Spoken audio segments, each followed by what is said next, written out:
Bismillahirrahmanirrahim. Assalamualaikum warahmatullahi wabarakatuh. Alhamdulillah, salatu wassalamu ala rasulillah wa ala alihi wa ashabihi wa man tabi'ahum bi ihsanin ila yaumil qiyamah. Rabbi shrah li sadri wa yassir li amri wahlul 'uqdatam min lisani yafqahu qawli. Yaqulu Allah ta'ala fi kitabihil karim. A'udzu billahi minasy syaithanir rajim. Ya ayyuhalladzina amanu taqullaha haqqa tuqatih wa la tamutunna illa wa antum muslimun. Wa qala aidan ya ayyuhan nasu taqu rabbakumul ladzi khalaqakum min nafsin wahidah wa khalaqa minha zawjaha wa batha minhuma rijalan katsiran wa nisaa'a wattaqullaha alladzi tasaaluna bihi wal arham innallaha kana 'alaikum raqiba. Ma'asyiral muslimin wal muslimat, a'azzakumullah. Di awal pertemuan kita selayaknya dan seyogyanya kita awali dengan mengucapkan alhamdulillahirabbil alamin. Puji syukur kita haturkan kepada Allah Subhanahu wa taala dengan ungkapan demikian sebagai gambaran atas rasa syukur kita yang tersampaikan kepada Allah Subhanahu wa taala dengan limpahan nikmat dan karunia yang hingga saat ini masih Allah karuniakan kepada kita. Di antaranya adalah nikmat kesempatan yang masih Allah berikan kepada kita hingga saat ini. Mudah-mudahan kita tidak salah dalam mengambil satu keputusan untuk memanfaatkan kesempatan ini dalam melakukan hal-hal yang baik. Di antaranya adalah kajian yang kita laksanakan habis sholat subuh secara berjamaah hingga waktu syuruk, yang mudah-mudahan duduknya Bapak dan kita semuanya dicatat oleh Allah Subhanahu wa taala sebagai bagian dari amalan soleh, dan ilmu yang kita dapatkan mudah-mudahan memberikan kemanfaatan dan juga keberkahan fid dini wad dunya wal akhirah. Ma'asyiral muslimin, a'azzakumullah, kita akan kembali lanjutkan untuk membahas yang berkaitan dengan fiqhul muamalah, dan terakhir materi yang dulu kita bahas adalah at-targhib fil bukuri fi talabir rizqi, yaitu anjuran untuk bersegera dalam mencari rezeki. Sampai kemarin ada pertanyaan bagaimana dengan orang-orang yang punya profesi pekerjaan yang tidak dikerjakan di waktu pagi.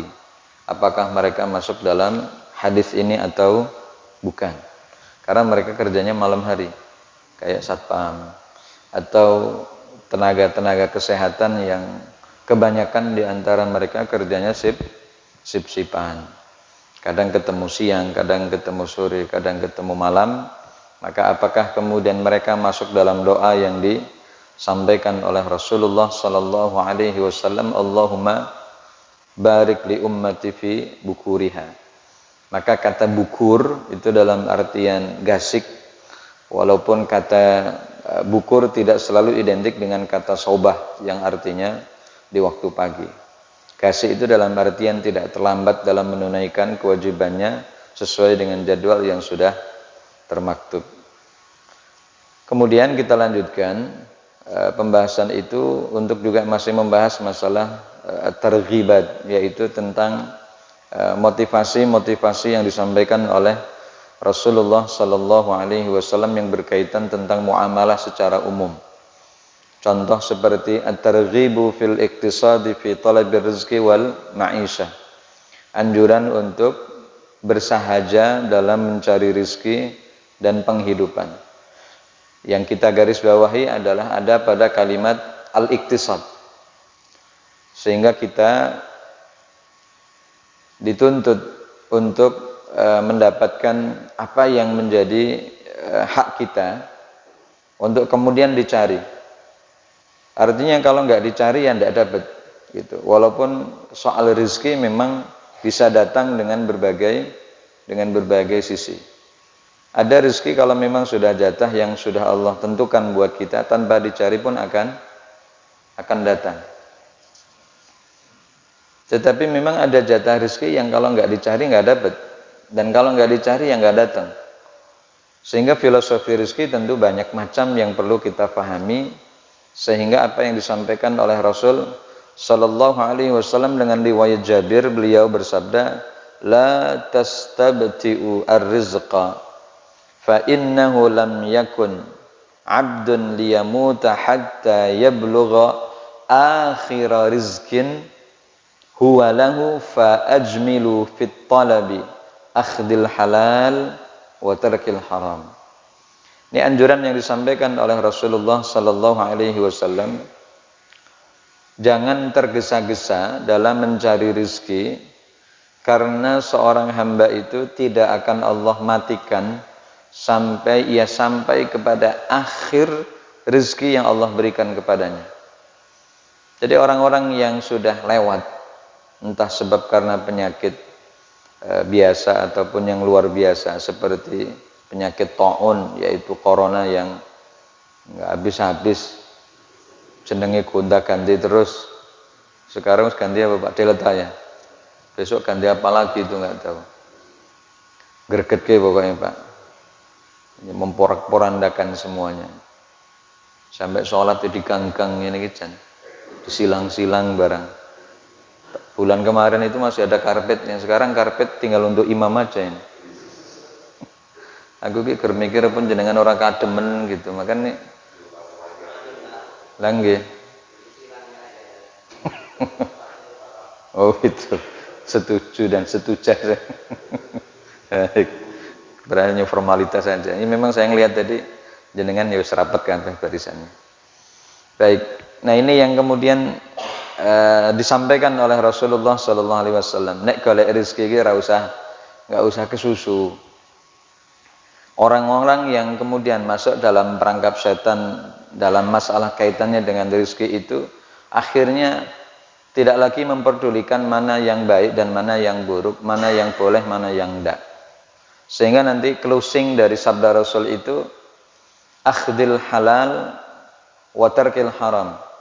Ya, jadi yang disampaikan oleh Rasul itu Allah tidak akan matikan seseorang sampai ia sampaikan di akhir rezeki yang Allah berikan. Sehingga tadi yang kita singgung, orang-orang yang sudah lewat, yang sudah mendahului kita, itu jatah rezekinya sudah selesai Pak. Ya, jadi bukan karena tiba-tiba gitu, terus kemudian jatah rezekinya Allah berikan kepada yang lain. Oh ini masih ada sisa kuota gitu. Lalu kuota itu dilimpahkan kepada si fulan. Ini buat kamu. Karena yang si fulan ini ternyata sudah aku cabut ruhnya. Masih ada sisanya nih kamu ambil gitu. Jadi Allah itu tidak melimpahkan rezeki yang Allah berikan kepada hamba yang lain dari limpahan rezeki yang Allah berikan kepada hamba yang lain juga. Jadi semua sudah sesuai dengan jatahnya. Maka Rasulullah memerintahkan kepada kita fa'ajmilu fit talab. Perindah itu dalam artian perbaiki dalam mencari rezeki yang Allah berikan dengan cara mengambil yang halal dan meninggalkan yang haram. Dan inilah yang kemudian disampaikan oleh Rasul kepada kita, bahwa mengambil yang halal dan mengambil perkara yang diridhai oleh Allah adalah sebuah perkara yang wajib untuk kita perhatikan. Karena persoalan yang ada di hadapan kita dalam mencari rezeki itu bukan bagaimana cara kita mendapatkannya saja, tapi juga bagaimana dengan sikap Allah terhadap apa yang kita dapatkan nantinya, ridha atau tidak. Kalau itu yang menjadi perhatian penuh dalam aktivitas mencari rezeki, insya Allah kita tidak akan masuk ke dalam perkara yang dilarang oleh Allah Subhanahu wa ta'ala. Kemudian motivasi berikutnya yang disampaikan oleh Rasul, at-targhibu fis simahati fil bai'i wasyira wa husnut taqadi wal qada. Jadi motivasi untuk mengedepankan sikap toleransi di dalam aktivitas jual beli. Ya, di dalam aktivitas jual beli sebagaimana yang disabdakan oleh Rasulullah sallallahu alaihi wasallam, rahimallahu 'abdan samhan idza ba'a samhan, idza ishtara samhan, idza iqtada. Allah Subhanahu wa taala memberikan rahmat kepada seorang hamba yang memiliki keluasan dan keluasan dalam menjalankan aktivitas jual belinya.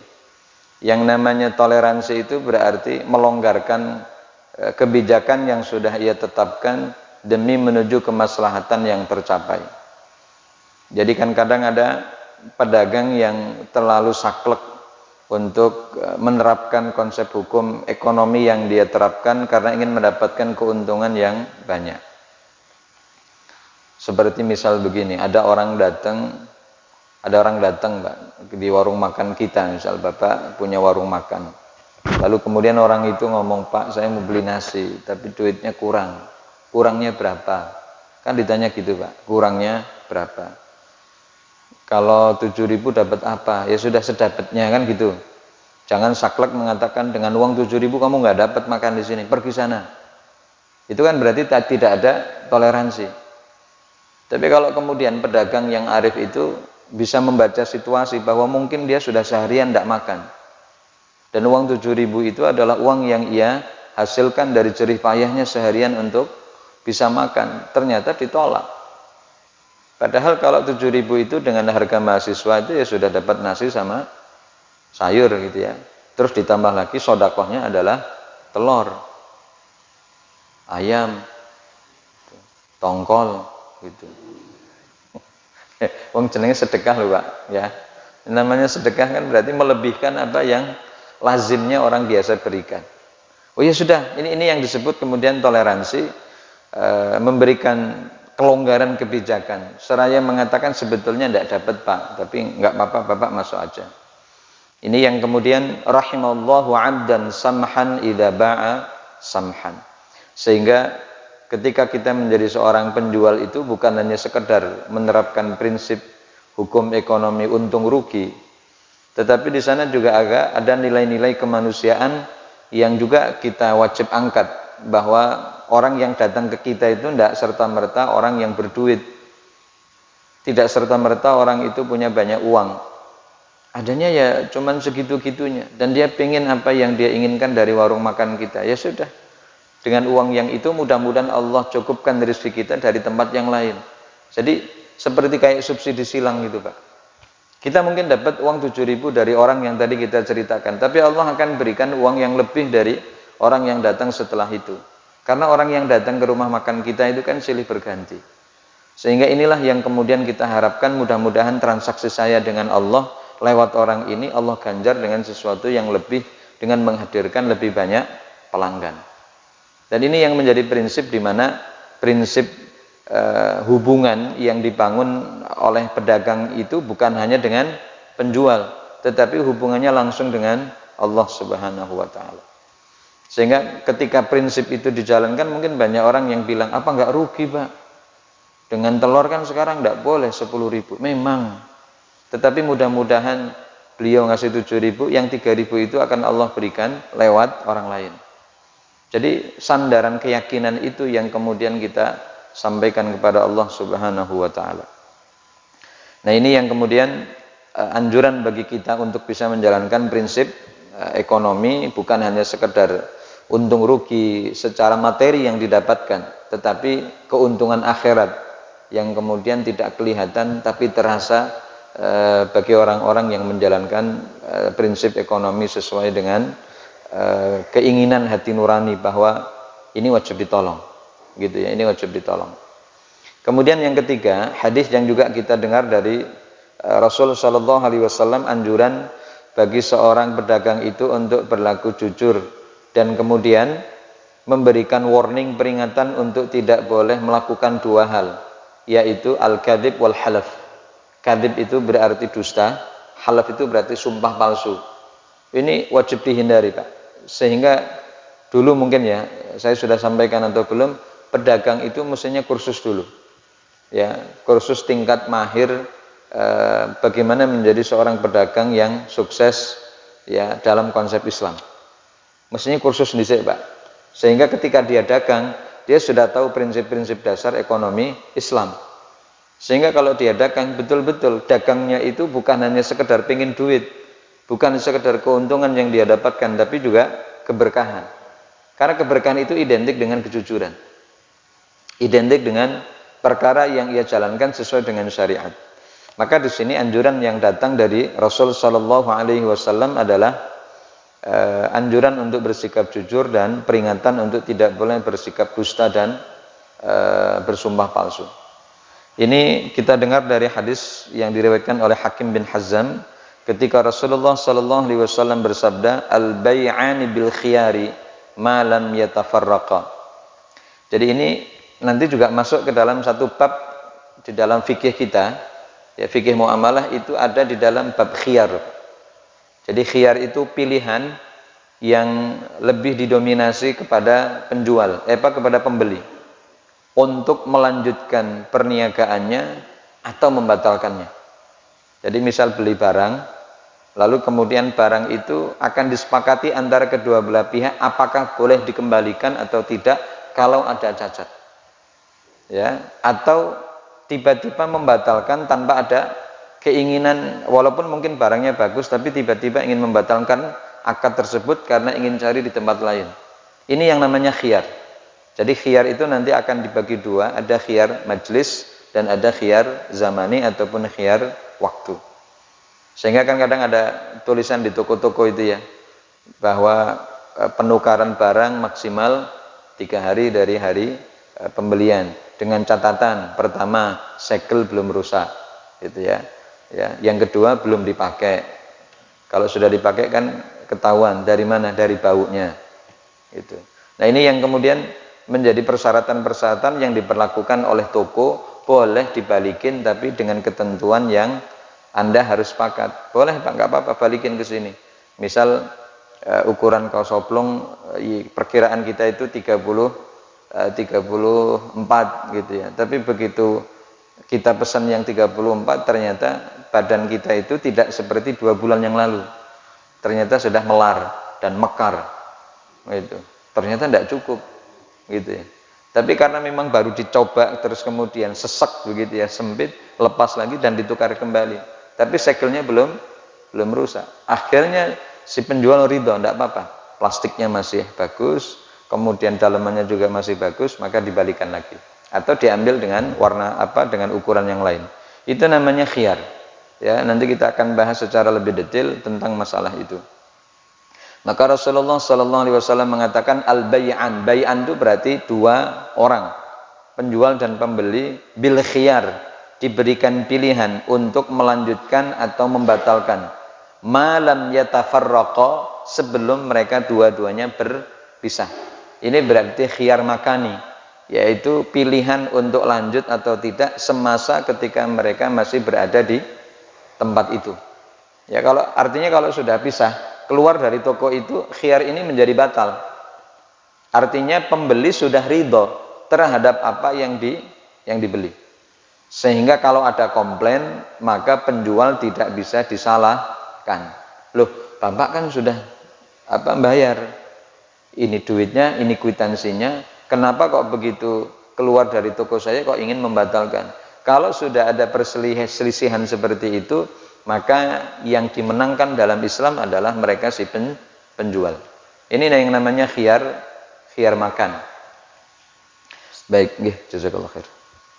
Kemudian dilanjutkan dalam satu sabda yang disampaikan oleh Rasulullah sallallahu alaihi wasallam, fa inna sidqal bai'ani wa bayyana, maka sesungguhnya kejujuran, ya, fa in sadaqa al bai'ani wa bayyana burika lahuma fi bai'ihima.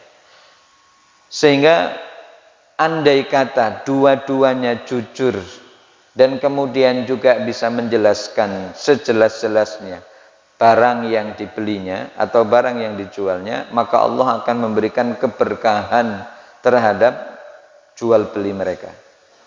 Jadi ganjarannya napa, Pak? Bukan hanya saja keuntungan materi, tapi burika lahuma, keberkahan. Dan bagi kita itu penting, Pak, berkah itu. Bukan hanya sekedar uang yang kita dapatkan ya kalau dalam niaga. Maka yang disampaikan oleh Rasul sallallahu alaihi wasallam untuk memotivasi kita itu mendapatkan sesuatu yang tidak didapatkan oleh orang-orang kafir. Kalau orang-orang kafir ya dapat keuntungan berapapun yang mereka dapatkan, ya hanya itu yang mereka dapatkan.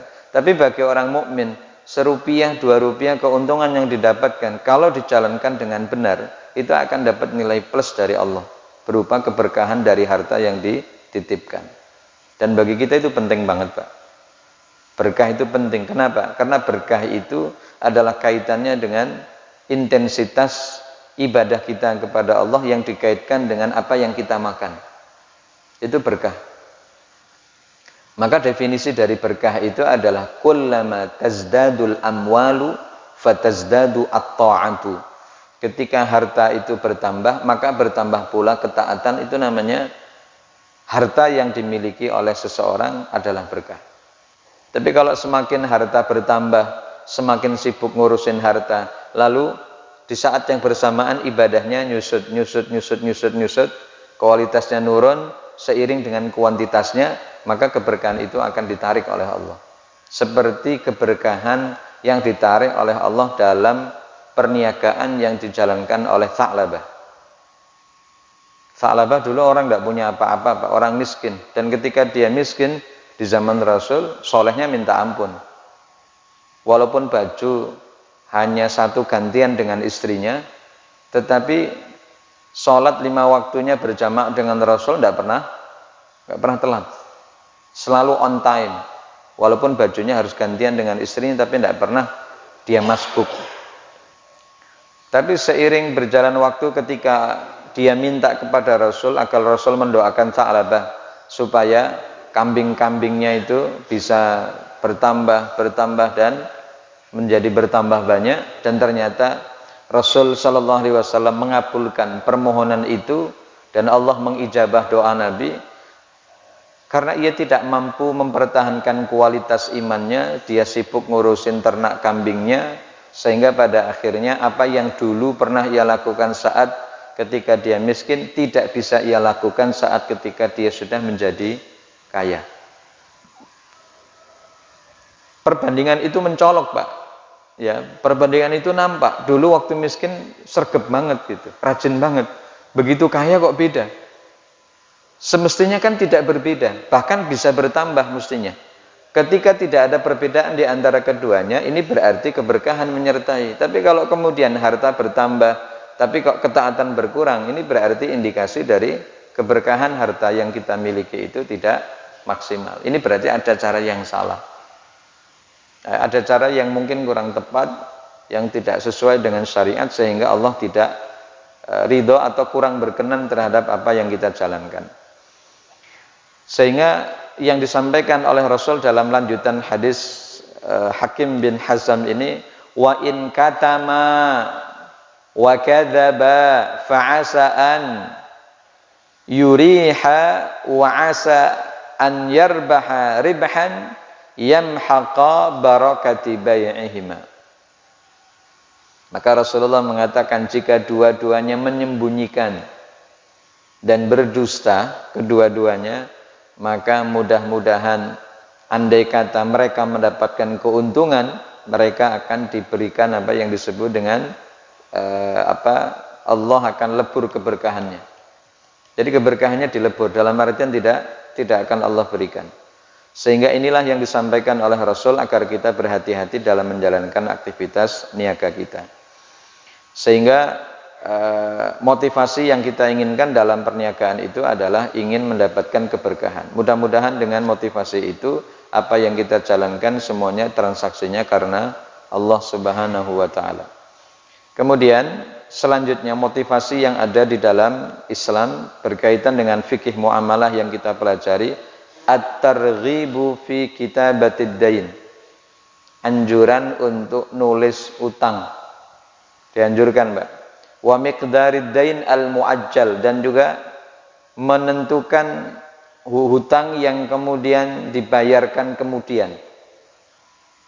Wal ishhadu 'alal bai'i nasi'atal ajl, dan kemudian adanya saksi yang berkaitan dengan jual beli dengan pembayaran yang diakhirkan. Au 'ala kitabatid daini, atau penulisan hutang yang dilakukan oleh satu atau dua orang. Jadi anjurannya demikian seperti yang termaktub dalam surah Al-Baqarah ayat 282. Di mana kalau Bapak perhatikan Al-Baqarah 282 ini menjadi ayat terpanjang. Menjadi ayat terpanjang karena satu halaman hanya satu ayat. Yang kalau pakai standar mushaf Madinah itu kan 14 baris. Jadi 14 baris itu hanya satu ayat. Ya, mulai dari ya ayyuhalladzina amanu idza tadayantum bidainin ila ajalim musamma, lalu perintah Allah faktubuh. Jadi Allah mengatakan, wahai orang-orang yang beriman, apabila terjadi transaksi utang piutang untuk waktu yang sudah disebutkan, maka jangan lupa tulislah. Jadi jangan hanya modal kepercayaan, karena ujung-ujungnya ribut, Pak. Ya, kalau tidak mengindahkan perintah Allah dalam Quran, hanya berdasarkan percaya, berdasarkan kedekatan, berdasarkan dengan kebiasaan muamalah, yaitu berdasarkan omongan saja, maka ini akan tidak luput apa yang disebutkan dengan perselisihan di kemudian hari. Tapi kalau sudah ada hutang yang kemudian terjadi, dan kemudian juga ditulis ya di dalam surat perjanjian hitam di atas putih bermaterai 10.000 lagi, lalu kemudian disaksikan oleh berbagai pihak, misal hutang 5.000 rupiah gitu. Disaksikan oleh berbagai pihak, untuk tuku gorengan lebih mahal daripada utang yang akan terjadi. Enggak, misal utang 1 miliar itu kan duitnya ora titik, Pak. Ya, 1 miliar itu duitnya ora titik, walaupun saya belum pernah lihat. Tapi saya yakin itu duitnya banyak. Apalagi kalau pakai ember itu pasti banyak itu. Di emberi. Begitu orang mau nyatet, kita sebagai orang yang memberikan hutang yang akhirnya menjadi piutang bagi kita, kita mengatakan kepada orang yang menerima hutang, udahlah nggak usah, kayak sama siapa aja. Nah gitu. Saking percaya nih, Pak. Masa iya sih, Pak, nggak perlu dicatat? Oh, nggak usah lah. Kita ini kan sudah tetanggaan lama, masih nggak percaya sama kita, sama Bapak, udah bawa-bawa aja. Ternyata betul ada perselisihan. Belum sempat dibayarkan, kita udah meninggal. Itu jangan kita, dia yang meninggal gitu. Ya. Kita nggak apa-apa lah, akhir-akhiran nggak apa-apa. Ya. Lah terus kita mau nagih ke siapa? Kan ngeten nggih, nagihnya ke siapa? Ahli waris pasti akan kaget gitu, apalagi tidak ada komunikasi di rumah itu bahwa si mayit itu tidak pernah ngomong kalau dia pernah pinjam utang 1 miliar ke kita. Begitu kita ngomong bahwa dulu 3 bulan yang lalu beliau almarhum pernah datang ke rumah mau pinjam modal dan saya pinjemin, kan ahli waris pasti nanya, buktinya mana, Pak? Enggak ada. Lah, wis beres. Kami butuh bukti, jangan-jangan Bapak buat-buat lah gitu kan, dipolitisasi akhirnya. Kami mau bayar, Pak, jadi ora gelem bayar. Ya. Sebetulnya kalau Bapak punya catatannya, kami mau bayar. Tapi kan karena Bapak nggak punya catatan, apa yang bisa dijadikan sebagai dalil penguat atas apa yang Bapak sampaikan? Sing rugi sinten, Pak? Kita, karena awalnya teledor, mengabaikan perintah Allah. Al-Baqarah 282 dicatat. Bahkan kemarin itu ada obrolan begini, Pak, di internal kami. Kami ini kan menjalankan aktivitas di organisasi gitu, di yayasan. Untuk bisa menjalankan keuangan yayasan itu, apalagi kalau menggunakan, sebut saja menggunakan, kalau yang sekarang ini BNI Syariah Direct, walaupun BNI Syariah sudah tidak ada. Itu ada yang namanya maker, orang yang buat tugas.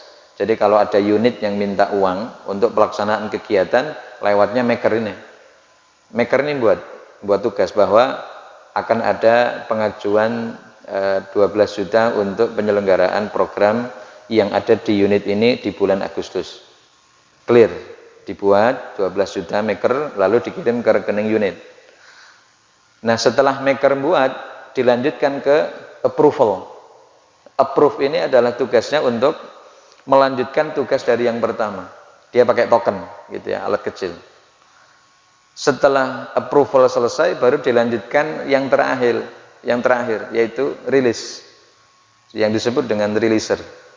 Nah, 3 orang ini menjadi satu kesatuan di dalam tubuh yayasan, sehingga Tidak akan ada kecurangan di antara ketiganya karena saling mengontrol.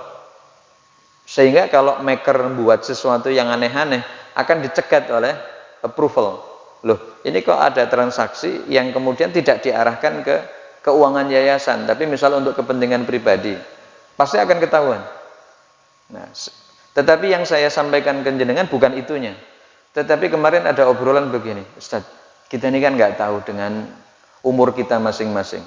Karena setiap kita, entah itu maker, entah itu approval, entah itu releaser, punya password masing-masing. Itu masuk bagian dari idza tadayyantum bidainin ila ajalim musamman faktubu. Kata beliau, kata yang maker tadi itu, Ustadz tulis passwordnya apa, username-nya apa, lalu kemudian ditulis, masukin ke dalam amplop, lalu kemudian dimasukin ke lemari yayasan. Selama kita bertiga ini, kata beliau, selama kita bertiga ini masih hidup, kita berkomitmen untuk tidak saling membuka apa yang ada di kertas itu. Itu komitmen kita. Tapi kalau misal saya, kata beliau, atau Ustadz meninggal, maka izinkan kami untuk membuka kunci rahasia yang selama ini jenengan pegang, supaya keuangan yayasan tetap bisa jalan walaupun yang bersangkutan sudah tidak ada. Misal nih, makernya meninggal, maka approval sama releaser ini tidak akan bisa menjalankan kegiatan apapun kalau kita tidak tahu kuncinya. Password dari maker itu apa, terus kemudian username-nya apa, terus kemudian nama company-nya apa.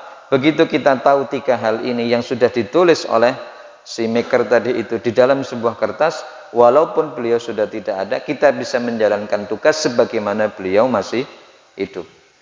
Sampai kehati-hatiannya begitu, Pak. Itu yang kedua. Yang ketiga gini, kita ini nyun sewu kadang kurang komunikasi dengan pihak keluarga. Kadang istri tidak tahu kalau kita punya hutang, Pak.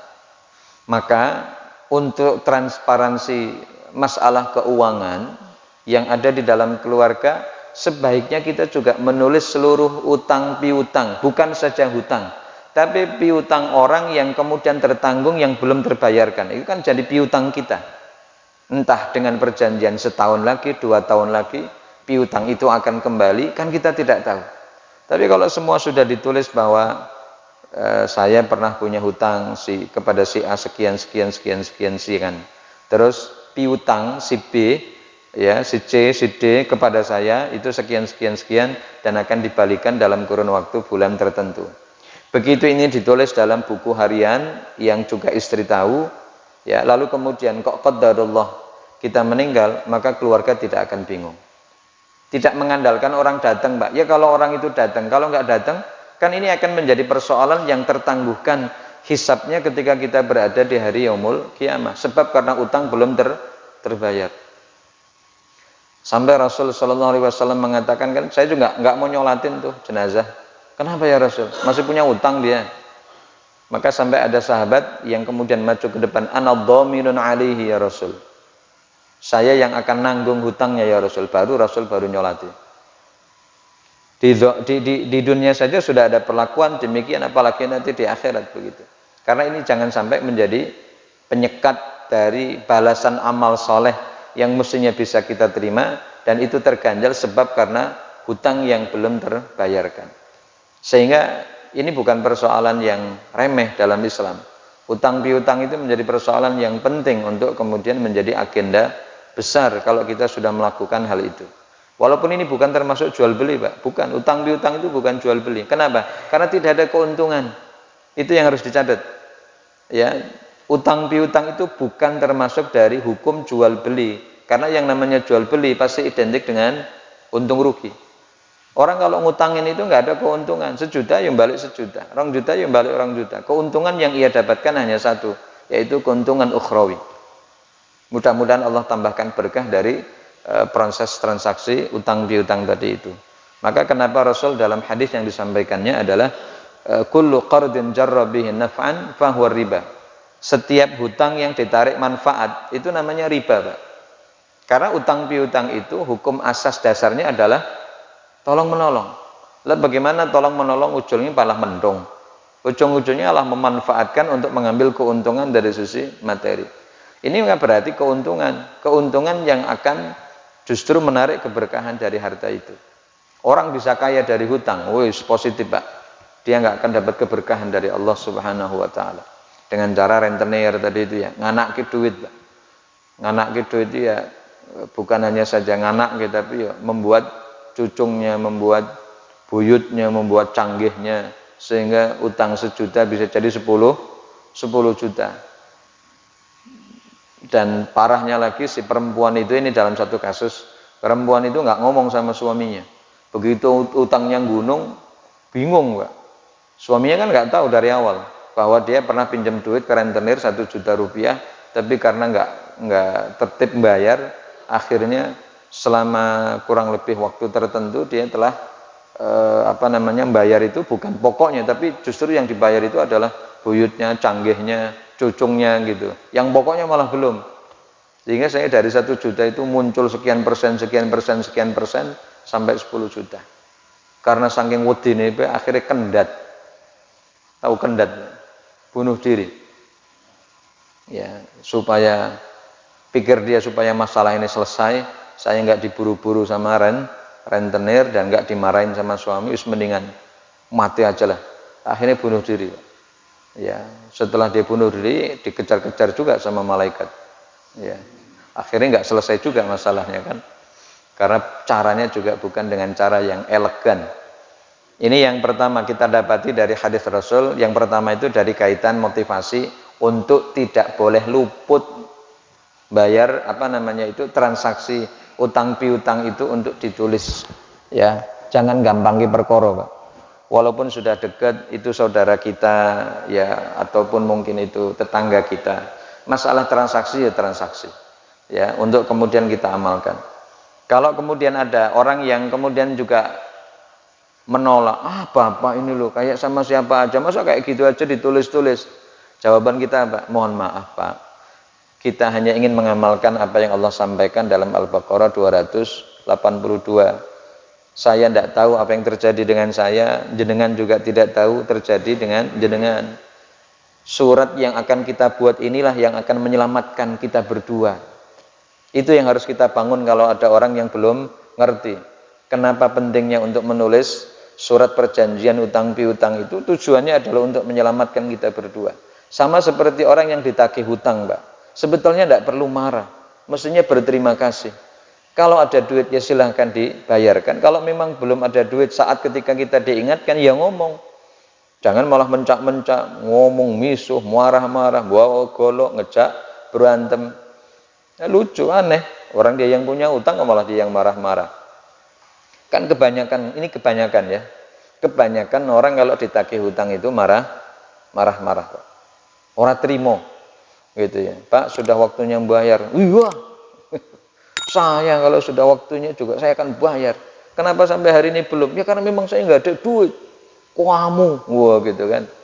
Ya kan sesuai perjanjian setiap tanggal 7 Pak. Kemarin kan sudah tanggal 7. Hari ini tanggal 8. Bapak sudah lewat misalnya. Ya sudah. Oh gitu. Saya tahu. Kemarin tanggal 7, sekarang tanggal 8. Terus gitu kan, terus. Atau kalau ditelepon gitu, sudah waktunya bayar utang. Apa Pak? Putus-putus. Kayak wong telat gitu ya. Apa Pak? Nggak jelas suara Bapak. Halo, Assalamualaikum. Ditutup langsung. Ya. Itulah dilema balada si penagih hutang. Serena-rena kalau sikapnya. Ada yang, oh ya terima kasih Pak, diingatkan. Karena pada dasarnya ketika kita diingatkan sudah waktunya untuk bayar, itu sebetulnya kita sedang tidak disinggung perasaannya, tapi sedang diingatkan untuk bisa menyelamatkan kita kalau kita mati, sementara kita ini belum selesai dalam melaksanakan hutang, sehingga bisa dilanjutkan kepada ahli waris. Kalau ada orang yang makan harta riba, siapa yang salah? Kalau ini kaitannya dengan individu per individu, bukan kaitannya negara, bukan kaitannya dengan organisasi, maka yang disalahkan adalah pertama tadi itu akil riba, orang yang makan harta riba. Jadi kita transaksi dengan orang yang di dalamnya ada transaksi ribawiyah, maka yang makan kena, yang ngasih makan kena, yang nulis kena, kemudian yang menjadi saksi atas transaksi itu juga kena. Dilaknat oleh Allah Subhanahu wa taala sampai mereka semuanya bertaubat kepada Allah. Taubat bagaimana? Karena riba itu termasuk dosa besar. Untuk bisa menerima taubatnya seorang hamba dari pelaku yang demikian, ini harus ditinggalkan dulu praktek ribanya. Jadi kalau mengatakan, ya Allah saya menyesal atas dosa riba saya, tapi ternyata dia masih berkecimpung dalam dunia ribawi, ya nggak bakal diterima taubatnya. Karena itu termasuk dosa besar. Beda dengan dosa kecil. Kalau dosa kecil itu tanpa kita meminta ampun kepada Allah, tapi kemudian kita melakukan amalan soleh setelah keburukan itu, ya keburukan dari amal dosa kecil, maka secara otomatis akan ditutup. Itu perbedaan bagaimana cara Allah menghapus dosa kecil dan dosa besar dari seorang hamba. Nah, kaitannya dengan ini, Pak, kaitannya dengan motivasi yang dibangun ya untuk kita, bagaimana kalau ada transaksi utang piutang itu tidak boleh meninggalkan apa yang disebut dengan catatan. Dan sekarang catatan banyak, bisa dengan menggunakan manual maupun menggunakan digital. Kemudian yang tidak kalah pentingnya untuk kita angkat sebelum kita bahas masalah poin-poin penting yang ada di dalam jual beli, seperti rukun jual beli atau bagaimana cara akad yang akan terjadi di antara kedua belah pihak, maka yang kita kuatkan adalah motivasi dulu sebelum berniaga. Ini berikutnya yang tidak kalah pentingnya, at-targhib fil wara' wa tarkis syubhat. Motivasi untuk kita menjaga diri dengan menghiasi diri dengan akhlak wara' dan meninggalkan syubhat. Wara' itu lebih dikenal dengan bahasa wirai. Wirai itu satu di antara sifat terpuji yang dimiliki oleh seseorang. Wirai itu bisa diartikan kehati-hatian. Wirai itu bisa diartikan jeli dalam melihat perkara yang ada di hadapannya untuk dia mengatakan, ini halal apa haram? Oh ini halal, saya makan. Oh ini haram, tidak saya makan. Wirai itu ada sampai pada tingkatan ekstrim yang dilakukan oleh segelintir orang, hanya makan dari apa yang ditanam. Sampai segitunya, Pak. Jadi makan nasi ya dari hasil ya padi yang beliau tanam. Kalau toh memang mau makan brambang, bawang sebagai bumbu dapur, ya hanya yang ditanam saja. Sampai makan sayur-sayuran yang kemudian beliau konsumsi, ya dari apa yang ditanam. Kalau mau makan ayam, itu makan ayam, ya hanya yang dipelihara saja. Kalau mau ngambil telur, ya diambil dari telur yang kemudian dari ayam yang dipeliharanya. Saking segitunya. Kalau memang mau beli sesuatu, ya hanya jual dari apa yang beliau pelihara atau yang beliau tanam. Terus begitu. Sampai pada tingkatan wirai yang keempat, tidak mau makan. Gitu, tidak mau makan dari jajanan-jajanan yang dijual di luar, di pasar misal. Karena beliau berpendapat, memahami bahwa pasar itu seburuk-buruk tempat. Ya, di dalamnya ada penjual yang baik, ada penjual yang buruk, artinya penjual yang culas. Di sana juga ada pembeli yang baik, ada pembeli yang enggak baik. Ada pembeli yang enggak baik, banyak, Pak. Banyak pembeli yang enggak baik itu masuk ke pasar tapi tidak sesuai dengan pakaian syariat yang dikenakan, terutama yang perempuan. Masuk pasar tapi mengumbar aurat. Ini kan menebar fitnah di antara manusia yang datang ke tempat itu. Sehingga kalau jenengan lihat di pasar itu, objek yang dilihat dari mereka-mereka yang datang itu beragam. Dan hanya sedikit yang menerapkan konsep syariah dalam berpakaian. Ya kita tidak bisa mentafsir secara rinci pakaian apa yang mereka kenakan, tapi kebanyakan adalah pakaian-pakaian yang mengumbar aurat. Ya, belum dengan model transaksinya. Itu soal lain ya yang kemudian ada di dalam jual beli. Nah, inilah yang kemudian kita lihat. Sehingga beliau tidak mau, wirainya itu sampai di situ dan meninggalkan perkara syubhat. Syubhat itu perkara remeng-remeng, Pak. Halal ya ora, haram ya ora. Di antara keduanya. Dikatakan halal tidak, dikatakan haram tidak, karena di dalam barang itu ada halalnya, ada juga haramnya misal. Nah, ini yang kemudian masuk ke dalam perkara yang tidak secara garis lurus dikatakan ini haram, tidak secara garis lurus ini dikatakan halal. Ya, ini yang kemudian kita fahami dari apa yang disabdakan oleh Rasul Sallallahu Alaihi Wasallam, Al halalu bayyinun wal haramu bayyinun. Halal itu jelas, haram itu juga jelas. Seperti halnya jual beli itu halal, riba itu haram. Dua-duanya sudah disekat oleh Allah lewat satir di tengah-tengah. Siapa yang kemudian masuk dalam dua permainan itu, masuk ke dalam perkara syubhat. Ya, nah ini yang kemudian tidak diperkenankan di dalam Islam. Wa bainahuma mustabihat. Dan di antara kedua halal dan haram itu ada perkara yang disebut dengan perkara syubhat. La ya'lamuhunna katsirun minan nas. Rasul sampai mengatakan begitu, Pak. Tidak banyak orang yang tahu untuk melihat perkara ini. Kalau orang lihat perkara halal banyak yang tahu, Pak. Ini perkara haram banyak yang tahu. Tapi kalau sudah masuk perkara syubhat, sedikit orang yang tahu. Kenapa? Karena tidak hati-hati di dalam muamalah. Faman ittaqa asy-syubhat istabra'a lidinihi wa 'ardihi. Siapa yang menjauhkan diri dari perkara syubhat, maka ia sudah menjaga agama dan kehormatannya. Itu yang disampaikan oleh Rasul. Wa man waqa'a fis syubhat waqa'a fil haram. Maka siapa yang jatuh ke dalam perkara syubhat, maka dia akan jatuh ke dalam perkara yang haram. Nah, ini yang kemudian terjadi polemik yang berkepanjangan, seperti debatable, Pak. Ya, debat yang enggak berkesudahan itu, bagaimana orang-orang yang hukumnya atau bagaimana hukum yang dikaitkan dengan mereka-mereka yang bekerja di sektor-sektor ekonomi yang di dalamnya menjalankan sistem ribawi. Sementara mereka muslim. Dan mereka tahu program yang dijalankan di dalam sektor ekonomi, di dalam sebuah lembaga yang ribawi itu tidak semuanya riba. Ada yang memang betul-betul halal. Ada yang menjalankan sesuai konsep syariah walaupun bajunya umum, konvensional. Tapi di dalamnya ada yang dalam kacamata dia ini tidak melanggar syariat. Tetapi dalam pandangan dia ini yang melanggar syariat. Begitu bercampur menjadi dua program ini di dalam satu lembaga, ini masuk ke dalam perkara syubhat. Karena dari satu produk yang halal ini hasilnya jernih, sementara dari produk haram ini maka muncul akan sesuatu yang diharamkan dalam Islam. Ya seperti misalnya lembaga keuangan yang memberikan pinjaman uang kepada nasabah. Kita tidak mengatakan bank, karena kalau lembaga keuangan bisa saja keuangan itu berbentuk ya corporate, perusahaan seperti koperasi, simpan pinjam, atau juga seperti bank konvensional dan lain-lain sebagainya. Kita sebut saja lembaga keuangan. Lembaga keuangan konvensional yang memberikan pinjaman uang kepada nasabah. Mustahil lembaga keuangan konvensional itu tidak menarik keuntungan dari hasil pinjam meminjam dari konsumen itu. Karena dia apa? Yang dilihat adalah transaksi pinjam duit. Ya, pinjam uang. Berapa? 100 juta untuk beli mobil misalnya.